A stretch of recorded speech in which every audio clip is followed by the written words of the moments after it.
Mesdames et messieurs, partout au monde, vous nous suivez grâce à visionplustv.com, votre site au cœur de l'actualité en République démocratique du Congo, là où nous sommes. Bien sûr, parce que l'actualité au ezalaka politique, to sembola rabongo chaque semaine, édition permet à bino, boye au ezali kole kanambo kanabiso République démocratique du Congo. Et bongo lelo tokozwa encore une fois de plus moi namboka ambassadeur André Alain Atundu Liongo au azali P porte-parole ya majorité présidentielle également PCA ya Snell Torosolana et bongo moi namboka André Atundu plutôt Liongo. Bonjour. Alors, question à Liboso, Ezali d'abord Yakoyeba aujourd'hui, Ezali Kosala actualité, Ezali vraiment na une, Lelo, Bato Ezali Kolinga Koyeba. Secrétaire général, il y a PPRD. À lobby que l'élection est coquille aux décalé, reportée pour 1 ou 2 mois. Ezali, pourquoi et comment? Mais Moutouna Wana, Tuna Yemokot. Vous allez porter-parole à la majorité? Vous allez porte-parole à la majorité, vous allez porte-parole à PPRD. Lelo na lundi, na radio, secrétaire permanent adjoint, Ndeko Tunda, aza kolimbola te bayoki ye malamu te. Alobi bongo te, alobi kokoso ekoki kobima. Toza bato mayele, toyekola. Soko zolo balikambo kote a toujours o bino ba économie sur le baka. Toutes choses étant égales par ailleurs. Il ko baka soki bakambo ma baluki yango pe ko baluka. Mais soki bakambo ma baluki te e ko salema boyoka. Nakanisi yango mais eza obe bato ya mitema mabe soko moto moko ya majorité alobi boy balingi élection te balingi ba retardé te. Biso banso. Tokola autorité morale na biso président Kabila a lobby biso baso to milengele peto kende obopona po kunande ekopesa biso bokasi ya bolobi na kombo ya peuple to bunda pote to tikala kaka majorité une majorité c'est-à-dire que biso bato tokozwa na makasi pour former gouvernement biso bato zwa makasi pour kokamba mboko. Alors, na kolobana ye bongo to meka ko sembola to kotuna motuna moko est-ce que ezali mosika mingi par rapport nango est-ce que majorité présidentielle lelo na 9 mois etikali ezali déjà prêt à ko préparer pe dauphin moko ou ko bima ezali peut-être ye kokoso komona te que jusqu'à présent bo longo bani bonga mité ndenge sengeli pona ko bimisa moko ya bino ko succéder. Le bien, on est allé makambo ya kati. Ti lelo yo. Boko tunate. Nani moto ko quitter na président Obama Minako na assemblée. Soko makambo e baluki to soko to gagner. Nani moto. Ezapi mitunate. Nani moto akowela ebonga ya président Kengo. Soko to gagner. To kotia moto nani ya majorité. Wa nyonso eza mituna. To pesi nano bianote. To batami. Tout ça, ça les locaux balbaka stratégie. Natango koya tokolakisa. Natango koya bokolakisa mais tous on a un peu na makambo aux ali pe machine à voter aux ali ko défier chronique aujourd'hui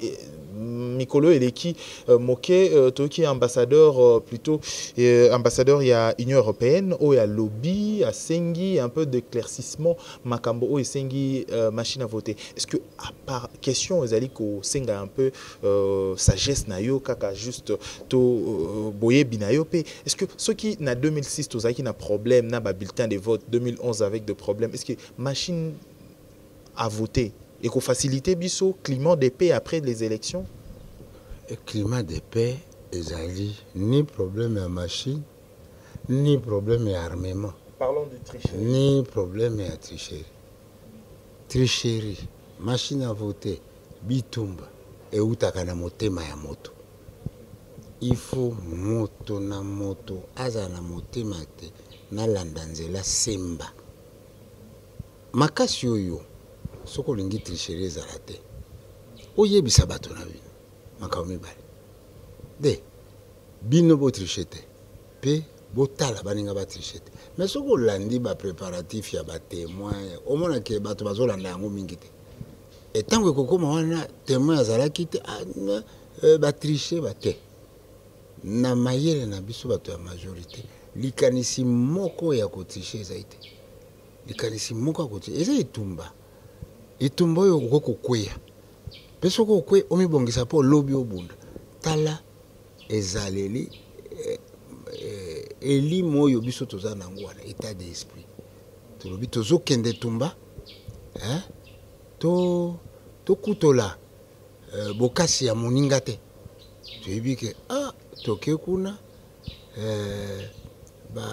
G7 bazali ba IDPS bazali bato mosusu bazali tosala ndenge nini mpo tolonga bango eza tete mpo lelo toza majorité lobi tokoza majorité te faut tobunda mpo ke lobi tozala totikala majorité oza kolanda makambo oyo eleki na France makambo eleki na Italie makambo eleki na bamboka mosusu bato bazalaki na majorité baperdre alors yango wana omoni bokasi na biso ezali tozoluka totala toyoka makambo peuple aza koloba tonongo makambo peuple aza kosala to oyo alingi biso tosala wana nde ekopesa biso libaku pe chance te soko lelo maponami esalemi akoloba nakovote lelo Raphaël aza lingomba wana ya président Kabila bango baza na makanisi ya sol tala nzela biso toza kobonga tete bocreye nano bato moko botala G7 bazotriche bakotriche te wana ezali kobungisa ntango biso tokobunda te tolonga na ntango tolongi nde tokozwa esika ya bokambi ekolo engebeni na makanisi na biso lokola tozosala ti lelo na kobunda ya bino moko d'abord bolonga personnellement s'il faut komeka kosala un peu bilan na bino moko sur le social, l'économie, la gestion de la République démocratique du Congo après tous ces temps. Ça sera facile pour vous au moins kolonga quand même par une voie démocratique, par une voie électorale pacifique, normale, apaisée aussi. Pour la limite. Oh, peuple congolais. Afongola miso. Biso tosali nyonso te. Kasi tosali oyo tokoki. Bao mosusu. Basali eloko te. Obekoloba. Peuple aza kotala tabi. Oh, bato yo na 2006 balobaki kaka boye. Na 2011 balobi kaka boye. Oza te. Topona nanu bato ya Kabila. Lingomba wana ya majorité présidentielle bango toyebi au moins mbeba na bango place ezali toyebi mabongi na bango place ezali pe toyebi opikiliki na bango pona koluka te bamibongisa pe ekolo etambola. Et quand même, si les lots de la révolution de la modernité, 5 chantiers aujourd'hui, il faut que le projet de société aujourd'hui, na Congo est commis nini et sali nini na Congo aujourd'hui, ou peut-être la route, autant pour le rappeler Nanzela, moi Namboka, André Alain Atundu Liongo, peut-être sur la vie, il y a des Congolais, aux ans bande découpé, aux ans na vie à Congo, quand même, air mon repose à Anakata vie, il y a des Congolais, so yomoko il faut que le bakasi sur la vie du Congo aujourd'hui après tous ces temps. Po balobaka bino bovandaka pembe na population te ngai yawo soko na ke kosala sport naza pembe na population ngai yawo na kati ya lopango moto ya kolamba autaka machine moto ya kobongisa ndako autaka kingabwa bagarde mosusu bauta monga fula donc ekolobake kaka oyo epa na ngai nayebi makambo nyonso ezoleka na Kisasa. Okomona moto te boni lelo biso kuna transport passe pona nini transport ezate pona nini bati ba barrage pona nini batumbi ba elinko bake biso bato majorité tozali na kati ya peuple toyebi makambo à l'écoute aussi mais yango na te bongo siko so moto alobi bongo oyoki ete nzoka nde balobaka ata olingi kosala bolamu ndenge nini okokokisa nyonso te Satu Petolo, Satu Paul, batanga ka Bible, alumine. Bolamu nalingi kosala, nazo kokate. Mabeo nalingi kopengwa, naza kosala. Engolo bako. Moto asala ka nyonso te. Mais asala ka makasi te nyonso esalemi ntango mokonzi abandi na makambo ya 5 chantier ezalaki nini moto nyonso ya mayele mpe abwanya soko balobi na yo de tala république yango oyo bongisa yango okobanda kaka te ke okoti na bureau obandi kozwa décret nalingi bourgmestre te okosala liboso plan nakosala ndenge nini président alobi nakosala ndenge nini nakokabola baproblème ya Congo na biteni mitano wana ebizwa solution oyo babengi 5 chantier makambo ya mosala ekozala boye makambo ya 5 chantier abandi ntango amoni ke biloko wana esembami mpe eyebani abisiko toluka eso tobongisa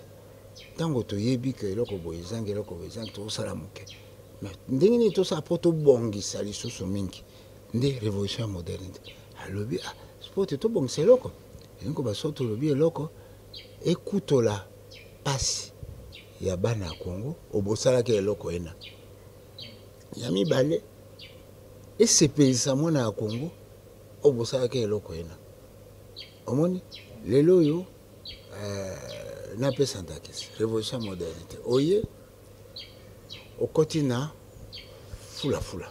na esika tokena makolo obi mwa pasi ekutwe mais sikoyo okoti na bisi oyo ovandi te oza koyoka miziki epesi oyo esengo na misato ezali ke esika ovandi obongisa yango na ntango wana okoti na bisi okoti na ozoyoka miziki bongisa nzela bongisa bare bongisa esika bato bakozia tala ti naza koloba tika naloba mpo likambo ya nzela eza mibale baye baza kobongisa nzela bazali baye baza kobebisa nzela bazali nzokande na kati ya bato baza kolelaka nzela eza nzela te bato baza kobebisa baza na kati osomoni na boulevard osomoni bachauffeur ya bataxi bis ndenge batambusaka esika oyo balobi ke oyo kotambola te mpo rigole eza na se ye aza koleka wana pa ebuki asali boye oyo moto boye kolekisa kura wa te atali ayibi apasoli nzela alekisi kura akobongisa te biloko ya nyonso eza kobebisa leta eza kobebisa mosala ya 5 chantier mosala ya modernité yango wana omoni ke il faut mokonzi alobaka toujours il faut autorité ya leta ezala enkoloba te leta akengele moto na moto na ndenge te alanda mibeko. Alors, question Monso Sozali à Lilo Akoyeba aujourd'hui, relation entre RDC et autres pays, de relation aussi au Monso Sozali qui vieille relation et comme il faut s'affaiblir. Parlant de la Belgique, n'a pas pays Monso. Est-ce que Ekokiko jouer Lilo Ekokiko peser quand même sur l'économie à Mboka alors que tous en a besoin à Mbongo plus pour organiser des élections Kalami était dans la République démocratique du Congo? Boyokani na kati ya Congo pe na bikolo bisusu ekolanda nzela ya lotomo ya ekolo na ekolo lotomo na Congo ezali nini lotomo na Congo ezali ke toloba bato na ye bakenda bazwa visa biloko ekoyawa o bazosala kuna eyawa moto ya mboka mosusu lotomo na ngai ezali soko bato na yo bayawa na bazwa visa me bazala bato ndenge boye pe bakosala mikolo boye simango bazonga soko lingi biloko boye ezonga ekoma epa na bino bosala boye bofuta biso pe tokoloba apoke biloko yango ekota biso pe tokofutisa tala lotomo ya boyokani ya bikolo na kati ya mokili soko olandi yango wana ezali ekwelaka eyaka te bato mibale bayokani te kasi boko koyokana ti liwa bokabwana botili ekozala te mpo nini mpo population eza na intérêt nango gouvernement aza na intérêt nango gouvernement faut atala toujours intérêt ya population eza ndenge nini mpo ke meko oyo aza kozwa ebebisa ezali ya mboka te yokanisi ke Belgique akovanda kaka boye ti koyokana na Congo te soko bongo akata Belgique ako kata lelo boyokani akoka te po soko akati eko mabe pe kozongela ye mabe kozongela ndenge nini mwa chômage na mboka na ye mwa kilo oyo baninga na ye Union européenne bamonaka ye po makambo ya Congo ekosila yango na moni ke ata basali ndenge nini balukaka ndenge nyonso te toyokana biso pe tozali bazoba te toyebi ke na mokili soko olingi oyokana na tata to na libota malamu oyokana na bana na baboti yango na moni biso toza kobunda ezala Union européenne ezala ata Amérique mais na bitumba wana tozali pe biso moko te biso pe toza na libota Afrique pe bazali bakoloba bosali boye mpo na Congo tondimi te. Quand même, en Afrique, un pays, Botswana, où tu peux rappeler aussi, quand même, à ça, les déclarations, la lobby, boyokani, ezanyo sondenge mokote, na makambo yo Botswana lobby. Est-ce qu'il y a raison? Na raison kuluba, na kuluba ndenge asali. Eloko nini asali pote, ati ya moi. Likonzi na ye na botongi ndako ya Congo. Famoni kokoso? Te, omoni bakonzi mingi bayao. Bazali kolendisa mokonzi na biso ndenge azali kokamba ekolo komaponani. Pe na tango ya kokoso pe ya pasi. Bongo moto moko alobi te nga na sepeli te. Me bongo ba mosusu wana balobi ke toza kolendisa yo biso pe tokosalisa yo bango baza na ntina te mpona moto moko oyo pe asalisaka biso te. Et question mosusu ezali ya koyeba aujourd'hui mwana mboka André Alain Tundu Liongo na rappelé aux alliés porte-parole ya majorité présidentielle PCS nel aux alliés pe moto moko ya bato oyo basungaki mboka na période d'abord ya ancien président Mobutu oyo basungaki na makambo oyo etali renseignement d'abord na mboka na biso. Alors mwana mboka André Tundu Liongo, question ya koyeba aujourd'hui Babéré rouge, au bas jeune, il y a PPRD. Aujourd'hui, une branche, il y a des jeunes activistes. Bazali ko accusé bango ko zalapé derrière. Peut-être mabé bazali ko comme là ba jeune activiste. Okokyo ko lobanini sur ça. Te wana ze makanisi. Omoni mboka na biso ezendenge. Bala moko tozaki awa bazakion. Moto nyonso akomi kolata tash tango basoda bamoni ke bando pesa mobulu babite bolata te okomona bato mosusu bakomi lelo tokolata moniere alati moniere mpo nini mpo biso toyebana moto alati moniere aza moto na biso totiki bango lelo oyo lingomba moko na kati ya majorité balobi ke non biso tolingi tolata beret rouge pona ba jeune na biso pona kolakisa ke il faut bazala makasi lokola ba paracommando il faut ba bundela ekolo lokola ba paracommando bazawa bango bazali ba bango baza ba milice te baza ba milice te esika moko te bango bazali bato oyo soko PPRD alinga sa likambo abite ba jeune mobilisation ba jeune bango ba yei basali bongo totala nano nde eloko nini PPD aza kosala na bajene wana mpona bolamu ya ekolo mpe mpo bolamu ya biso majorité eza te mpo moto alati bere rouge so okangi moto mpo alati bere rouge mais fo bokanga mpe moto mpo alati moniere so moto akati suki mpe bokanga ye soko moto mpe atiki mandefu bokanga ye wana tozongi ntango akala bazokanga banationaliste mpo otiki mandefu bakangi yo mboka na biso esi etumbu etamboli ekomi mosika liberté d'expression engobake moto alingi eloko alobi ntango kaka oyo ke biloko wana aza kosala eza kolanda mibeko ya leta bakotika ye yo olati bere na yo oza na likambo ya moto te ozotambola ozosala fier etali yo mabende soko lati bere rouge wana bamoni yo na bondoki yo za soda te oh oyo ekomi likambo mosusu voilà leyano nakopesa yo mpona makambo ya bere rouge. Alors, question mosusu oyo ezali tokomi déjà kolenga na bongo na suka ya ba question na biso ya ba entretien na biso motuna moko ya koyeba plutôt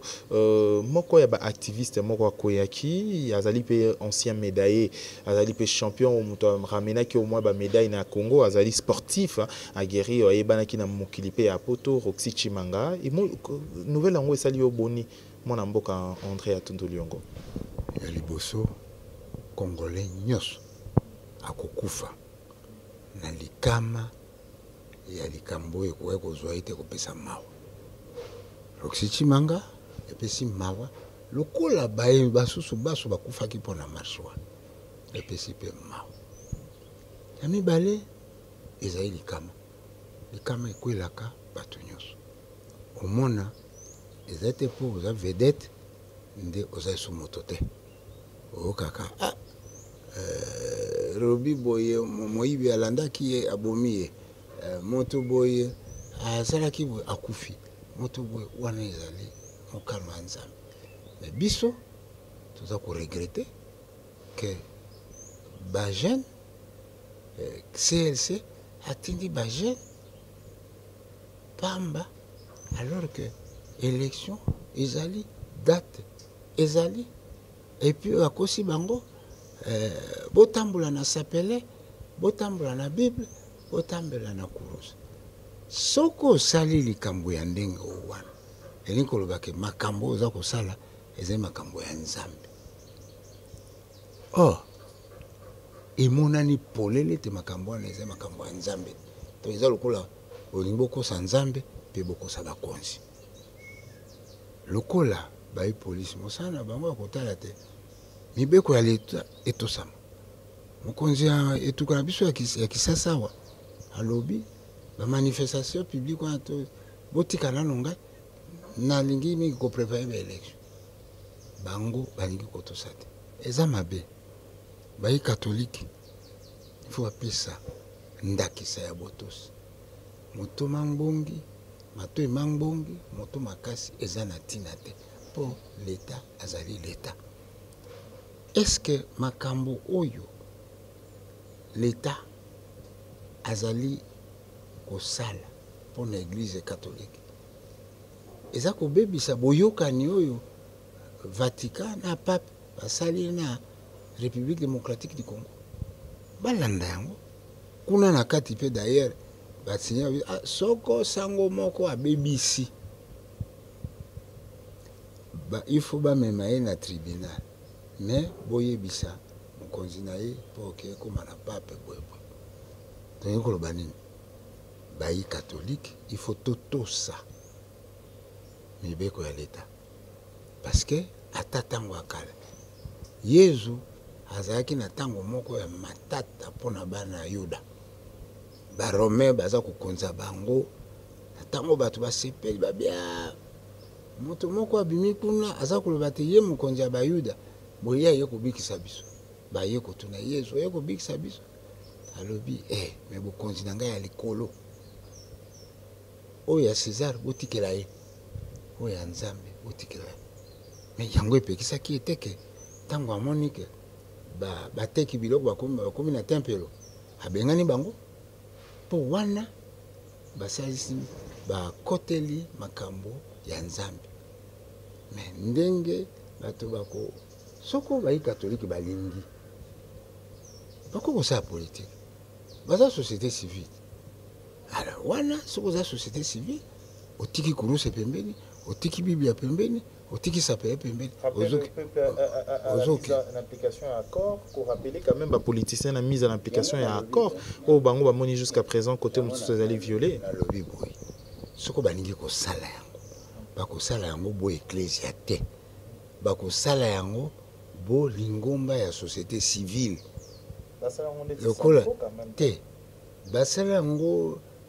bo makambo ya Nzambe po bati kuruse bati Biblia bati sapele pe baza koyemba nzembo ya Nzambe tango oyo ya charisme tozana yango eza ntango moto amibendaka te mibendi otali nzambe nasalaki mabe na kosala bo na kosala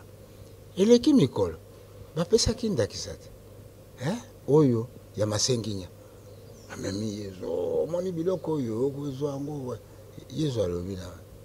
na satana na bilongo kuna lokuta na yo ndenge moko sango Ecclesia catholique bino nde bokosalisa biso mpona libération ya peuple bino nde bokosalisa biso wana eza maloba ya satana mpo batika kote ya bato katekisimu bato wana bazoloba tomonaka bango na ndako nzambe te. Vous voulez dire que l'Église catholique est instrumentalisée, motivée par des discours politiciens. Komona ndenge bayi politique bazoluka kokosa Ecclesia yonde okolibere biso yonde okosala yonde mosala na wana tika Ecclesia basambela so baningi kosunga yo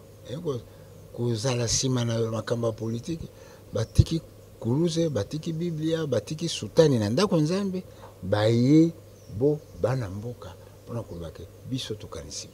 yango mabende kosombitinya makambo ya nzambe na makambo ya politiki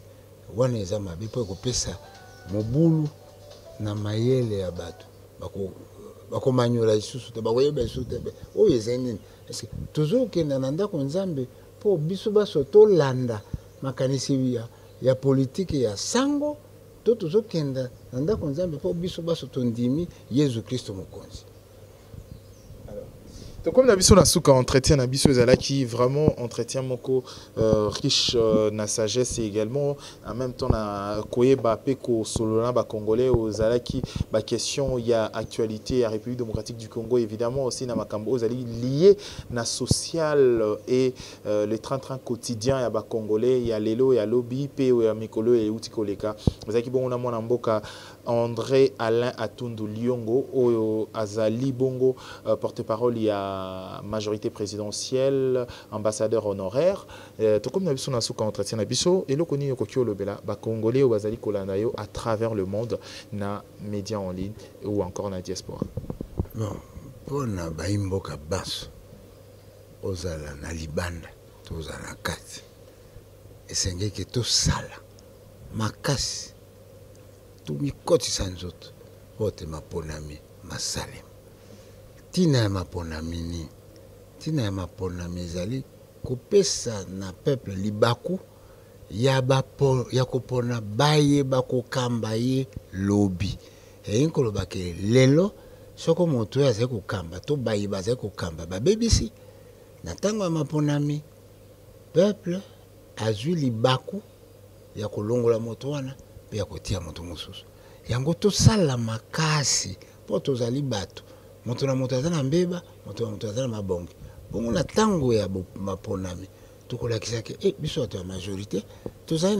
na mabongi mingi toleki bato ya opposition biso bato ya majorité tozala mwa mbeba me tozoluka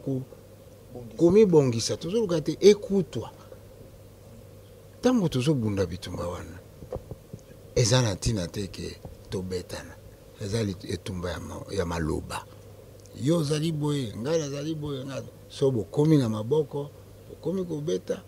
lelo moto boye aya te soko aye na poto tokobeta ye musicien boye aya te ndenge nini ye ayembi Kabila alors wana omoni ke okomi kotravailler contre démocratie oyo biso nyonso tondimi démocratie inkoloba oza na likambo loba kaka kotushe o république te komenase moto te mpo oyo oza makambo oza likambo loba soko moninga no aza likambo mpe andimi te alo soko bolingi bobundela bokie na parlement to bozili mapona nakanisi wana nde ekosala te mokili mobimba bayeba te bayi Congo bazali bato ya bwanya bayi Congo bazali bato ya mayele bayi Congo balingi mboka na bango mokonzi azali se mokonzi bafingaka mokonzi te po mokonzi nde aza mondimi na yo ezala président Macron ezala président Trump ezala même président Poutine bato nyonso balingaka bango balingaka ete mais soko azoloba mpo na ekolo bato babi oyo ya biso ye oyo aza koloba makambo na biso la même chose.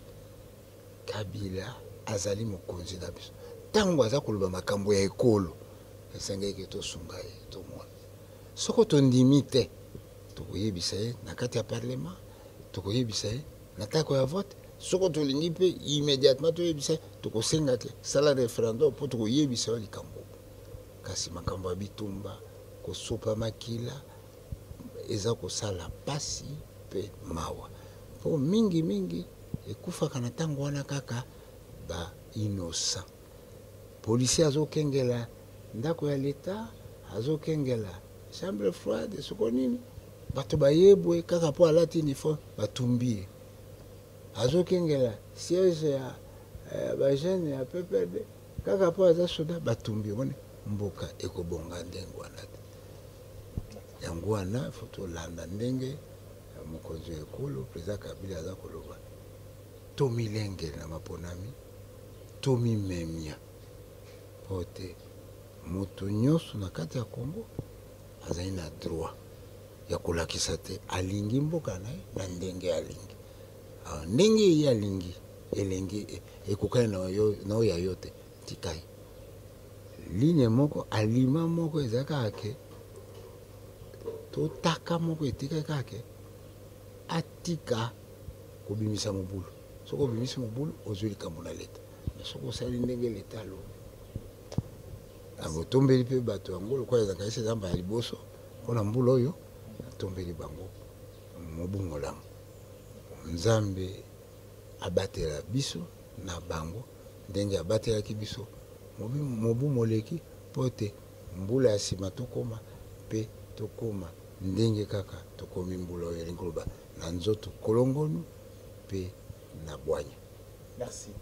Merci ambassadeur André Atundu Liongo pour na disponibilité na yo to sembola ebongo ba question tozaki nango ya mituna ya kotunana ba congolais au bolandi biso à travers le monde. Merci pour la disponibilité na bino. Bo s'abonner massivement na Vision Plus TV chaîne d'attache na bino ko permettre bino bozo actualité na temps réel en République démocratique du Congo et surtout au cœur d'une information professionnelle impartiale. Merci Bolandi Bongo tokutani prochainement. Merci à Eliezer pour la prise de vue. Alors tout ça lango différemment et surtout pour tout un sens patriotique na Congo. Tokutani prochainement pour une édition Monsoso d'ici là. Portez-vous bien. Au revoir.